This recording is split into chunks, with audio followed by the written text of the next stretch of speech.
Bonjour et bienvenue sur Diagonale TV, Coupe du Monde FIDE 2017, demi-finale, retour entre donc Maxime Chelagrave, notre numéro 1 français, numéro 2 mondial, face à Levon Aronian.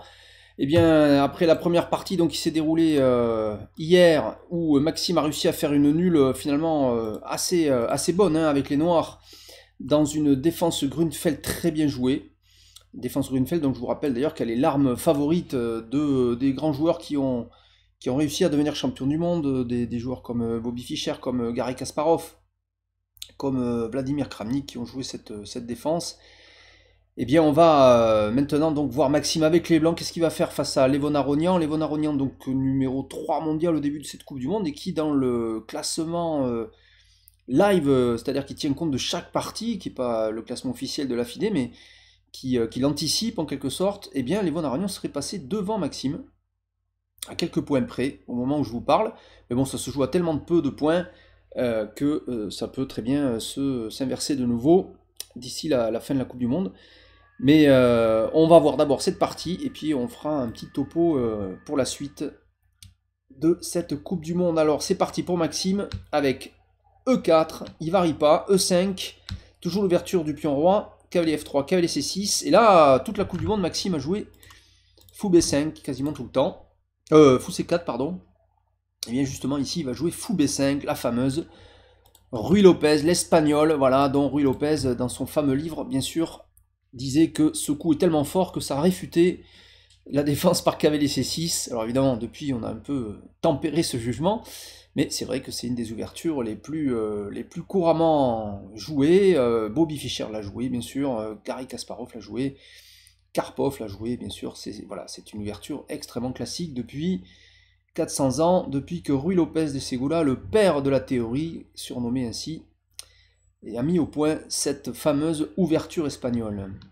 A6 de Aronian, la grande variante, fou A4. Si on prend, on peut prendre le cavalier pour ensuite prendre le pion central. Dans ce cas-là, si on prend le cavalier, ici, là, allez, je vous montre la variante juste pour un petit cours de théorie rapide. Après, pion prend du pion dame, en fait. On peut roquer, on peut faire D3, on peut faire plein de coups, mais on peut aussi envisager de prendre, bien sûr, ici en E5. Mais dans ce cas, les noirs joueraient le très simple dame D4 qui attaque le cavalier et qui va remanger le pion avec échec au roi, ce qui va déroquer les blancs, donc c'est pas très bon en fait, voilà. Donc c'est pour ça qu'après A6, bien que le fou soit venu taquiner ce cavalier, il ne le prend pas, il joue à fou A4, et l'idée des blancs, c'est de dire, bon, j'ai toujours la menace de prendre ici, surtout quand j'aurais fait petit roc, mais je pousse les noirs à avancer leur pion, et peut-être que cette avancée de pion me servira, un peu comme dans la Grunfeld qu'on a vu d'ailleurs en dernière partie. Si les pions avancent trop, ils peuvent aussi devenir un sujet d'attaque pour l'adversaire, ils sont plus facilement attaquables. Donc cavalier F6, précis, contre-attaque sur le pion E4, très précis. Petit roc, on n'a pas peur de la prise en E4, parce que tôt ou tard il y aura tour E1 avec beaucoup de pièces devant la tour, et derrière il y a le roi. Donc les noirs ne prennent pas E4, on peut quand même prendre E4, on peut jouer B5, cavalier prend E4, ou cavalier prend E4 tout de suite, je sais pas. Mais dans ce cas-là, la contre-attaque des blancs est suffisamment forte pour récupérer le pion, voire s'en sortir avec un petit avantage. Donc les noirs choisissent la variante classique, fou E7 tout simplement. On prépare le petit roc et puis on bouche aussi la colonne. Maintenant on peut menacer de prendre en E4 éventuellement, c'est pourquoi Maxime choisit de jouer avec D3. Il aurait pu aussi jouer tour E1, la grande variante de la Ruy Lopez espagnole, mais qui s'expose à d'autres possibilités pour les noirs. On va pas regarder toute la théorie. Mais voilà, c'est le coup que Maxime a joué dans cette compétition quand il avait mis le fou en C4 aussi. C'est le coup qu'a popularisé Carlsen, c'est-à-dire qu'il retarde un petit peu la prise du centre par les blancs, plutôt que de jouer très vite C3, D4, on temporise, mais on évite tout un tas de variantes possibles pour les noirs. B5, ça y est, c'est l'heure de chasser le fou, puisque là les blancs menaçaient vraiment de prendre en C6, puis de prendre en E5, puisque tous les pions blancs étaient protégés. Donc fou B3. D6 pour Aronian. Et le petit coup très important maintenant, D6, parce que D6 protège le pion E5, si le cavalier avait bougé pour attaquer le fou, le pion E5 était perdu, on aurait perdu un pion important. Mais maintenant qu'on a joué D6, on menace vraiment de venir en A5, attaquant le fou n'a pas de case, sauf à venir en D5, il est en prise aussi du cavalier. Donc ici pour les blancs, il y a deux possibilités. On pourrait jouer le coup C3 pour cacher le fou, ou bien ce qu'a choisi Maxime, parce qu'on veut certainement pas donner ce très beau fou de case blanche qui est devant sa muraille de pion ici sur case blanche. Donc il est très fort sur ses diagonales. Et donc ça explique très bien le coup suivant. A3, voilà, on se réserve une petite case. En cas de cavalier A5, le fou recule en A2 et continue de contrôler cette très belle diagonale A2, G8. Petit roc pour les noirs. Cavalier C3. Voilà, le fait de ne pas jouer C3 avec les blancs permet de sortir le cavalier en C3. Alors que quand on joue C3, sinon le cavalier est obligé de sortir le plus souvent en D2. Voilà, qui donne d'autres parties, c'est possible, mais c'est d'autres parties. Fou G4 par Aronian. Fou E3, très important, maintenant Fou G4 a été joué. On clouait le cavalier F3, donc on pouvait menacer de venir en D4 avec le cavalier C6, pour créant un vrai problème sur F3, puisqu'on aurait pris avec échec et obligeant les blancs de reprendre du pion, parce qu'on n'a pas sorti justement le cavalier ici en D2, où il aurait pu reprendre, il ne peut plus, donc voilà, et comme le fou ne peut pas venir aussi protéger, il faut contrôler cette case D4, et éviter à tout prix le coup cavalier D4. Alors les noirs le font quand même, ce qui leur permet de prendre le fou, après fou prend, pion prend, on a pris un fou contre un cavalier, mais la position est fermée, donc l'avantage de la paire de fous pour les noirs pour l'instant n'est pas un vrai avantage. Et puis on a un pion central D4 faible, puisqu'il est attaqué par le cavalier F3, on a des pions doublés aussi. Voilà, donc c'est une compensation contre la paire de fous. Cavalier D5 pour les blancs. On va échanger ce cavalier. Si on avait reculé, où aller? Parce que si vous allez en E2, il y aurait eu fou prend ici. Si vous allez en E2, fou prend, et on ne peut pas reprendre de la dame, on est obligé de reprendre du pion avec un roc cassé. Et la seule autre case disponible là par D5, c'est soit A2, qui est pas très belle, parce qu'on ne voit pas ce qu'on va faire en A2, à part aller peut-être en D4, mais pareil en B4, après C5, on n'a pas vraiment de case. Il faudrait colmater un peu les trous pour les noirs, mais voilà, en B4, on n'a pas trop d'avenir. Et sinon en B1, revenir en B1 pour ensuite revenir en D2, c'est très lent. Donc le coup actif, cavalier D5, s'impose quasiment ici. Et les noirs, sans perdre de temps, jouent très vite, cavalier prend D5.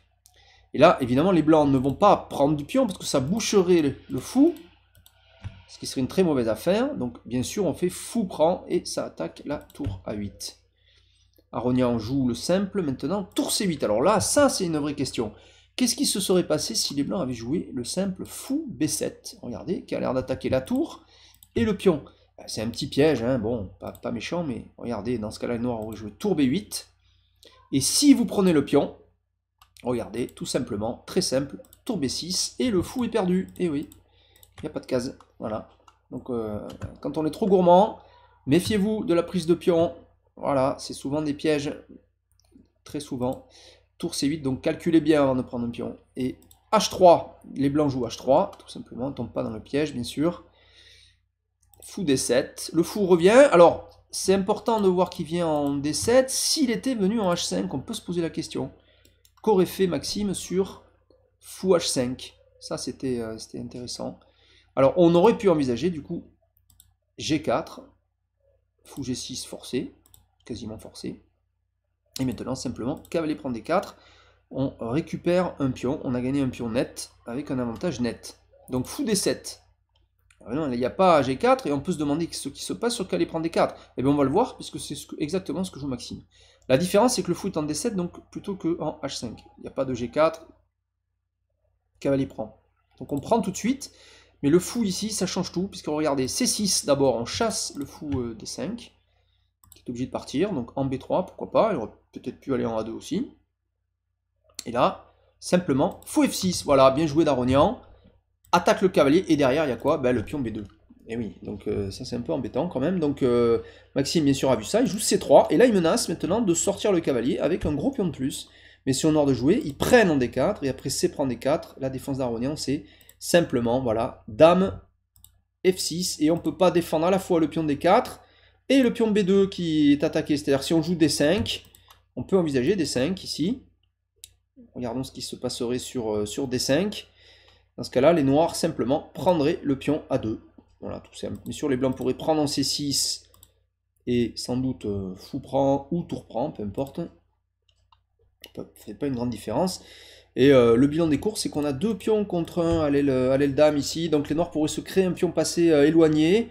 Et peut-être, il pourrait même prendre l'avantage dans cette finale. Donc après Dame F6, Maxime tombe pas là-dedans. Il joue très très simple. Dame D2.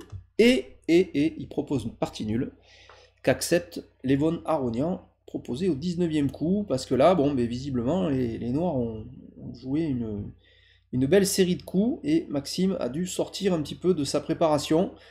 Et il sentait plus trop cette partie. Là, après Dame prend D4, qui est sans doute le coup.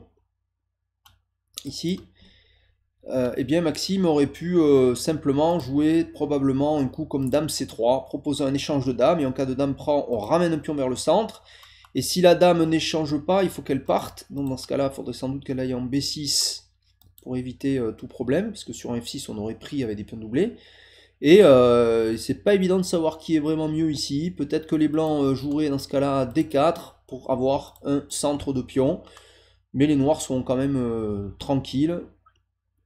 Il n'y a pas d'avantage structurel puisqu'il y a deux îlots de pions. Les pions A3 et B2 sont séparés du gros îlot ici. Et question côté noir, c'est un peu la même chose. On a un îlot et deux îlots, fous de même couleur. Donc tout ceci aurait pu continuer quand même. Ils auraient pu jouer bien sûr. Et Maxime a décidé de proposer nul. Alors, mon analyse ici, je vais vous parler du classement. Pourquoi Maxime propose nul ici alors qu'il a les blancs, bon, qu'il peut encore jouer. Bon, il n'a sans doute pas pris d'avantage dans l'ouverture. Il s'est fait un peu surprendre par la défense d'Aronian. Il n'a pas joué son ouverture fétiche de la Coupe du Monde avec fou C4. Il a choisi fou B5, peut-être pour essayer de le surprendre. Il a eu peur de la préparation de l'Arménien. Mais donc ici, au niveau du classement, donc je vous le disais, Aronian serait passé à quelques points. Hein, c'est vraiment rien du tout. Juste devant Maxime au classement live en direct, partie après partie du Hello international. Maxime se retrouvant donc 3ème et Aronian 2ème. Mais en partie rapide, par contre, ben, c'est toujours Maxime numéro 2 et Aronian est numéro 6 ou 7. Voilà, donc il y a un écart finalement assez notable. Je crois qu'il y a presque une quinzaine ou vingtaine de points Hello. C'est pas rien. C'est petit, mais c'est pas rien. Et peut-être Maxime s'est dit, mais en partie rapide, j'ai une meilleure chance de l'emporter.